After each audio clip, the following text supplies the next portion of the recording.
Successful practices in supporting parents with learning difficulties. This is part of the Getting Things Changed project at Bristol University. With thanks to Speak Up Self-Advocacy for their advice on questions to ask in this project and for presenting our findings and giving their own perspectives as parents in this film. This project has found out about how parents with learning difficulties can be supported to be good parents. We asked professionals in 3 areas to suggest families who they thought had been helped to be better parents. We talked to 8 parents about the support they got, and the parents said that we could talk to professionals who worked with them. We asked the professionals what they thought about parents with learning difficulties and what support they needed. We also asked them how they worked together to support the parents.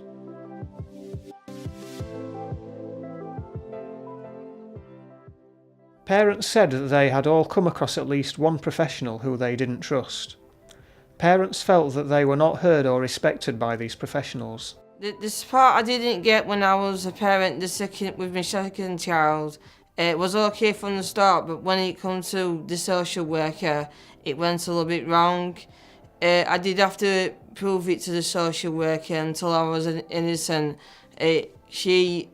She put me on a parenting course, what was called parenting puzzles, and I did have to go to all those 10 sessions, and I did have to really prove it to her, but I could look after my kids properly and making sure they went to school on time and things like that really. But after a while, my social worker changed. I had a social worker and I didn't get much help from that social worker, but my organisation, where I used to go, they got in touch with another social worker and she helped me really good, and she had meetings with me and she supported me all the way along. But they also said that some professionals had worked hard to develop a relationship with them and often their families. They had helped them with difficult issues in their lives and with their parenting. Well, when I first found out I was going to be a parent, these professionals who supported me was very good support. The midwife explained to me about what new skills I needed to learn when I was carrying my baby, and I was happy with the midwife because she explained everything to me and I understood it. I got very good support from the hospital. She helped me to get things like safety gates into nursery early and things like that really. So I was happy with all that. Only one person I did have to prove it to is the social worker, but because I proved it to her, but I got the nursery organised, she was happy with that, and she got a report from the midwife, but I was looking after the baby, changing it when I should, fed it when I should, and she was very happy. So in the end, she sent me a letter and told me but she didn't need to come anymore. The first social worker what I had, she didn't know people will learn about it, how to have a baby. But my second social worker, she helped me a lot, and I went to parenting puzzles with her, and she helped me a real lot, and she understood because she had a kid herself, but she didn't have a disability, but she was a parent, so she knew my needs, but the first one didn't. Good support helps parents have confidence in their own ability to succeed. Parents and professionals said the following things helps them work well together. We found out 6 big things. We've called these the 6 T's. Time.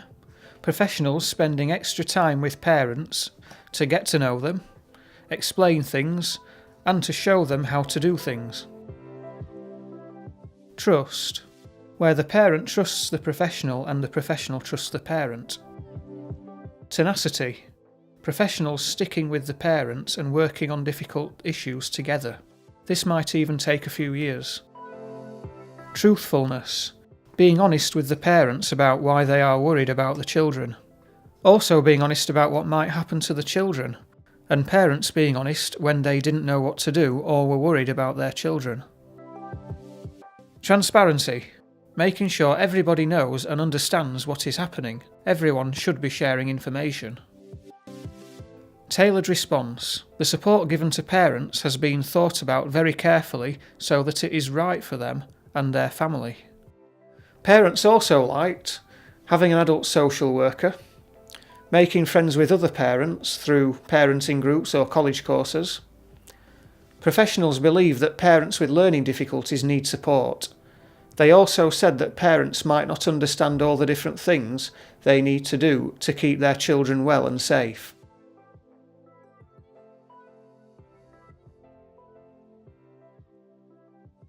All three areas had a specialist team that worked with parents with learning difficulties.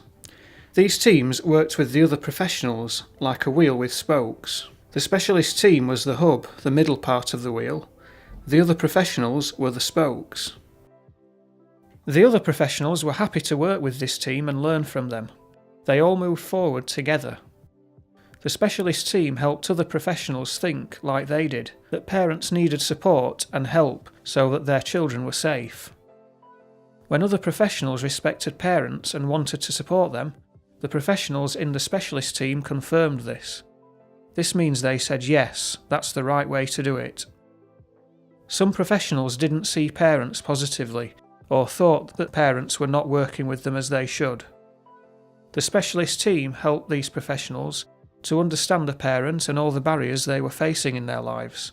They would explain that parents weren't lying or being awkward. Often these professionals then changed their minds about parents. They were converted. This means that they changed how they thought. They were then more positive about supporting parents. These three areas had policies or protocols about how to work with parents. A policy or protocol is a document which describes how professionals should work. These protocols were owned by adults and children's services together. They were based on how some professionals were already working well with parents. They showed other professionals how to work that way too. In all three successful areas, professionals applied the 5 principles of the good practice guidance on working with parents with a learning disability. Accessible information and communication. Well-planned referral. Eligibility and assessment process support based on the parent's needs and strengths. Long-term support where necessary. Independent advocacy. This really helps the parents to look after their children safely and well.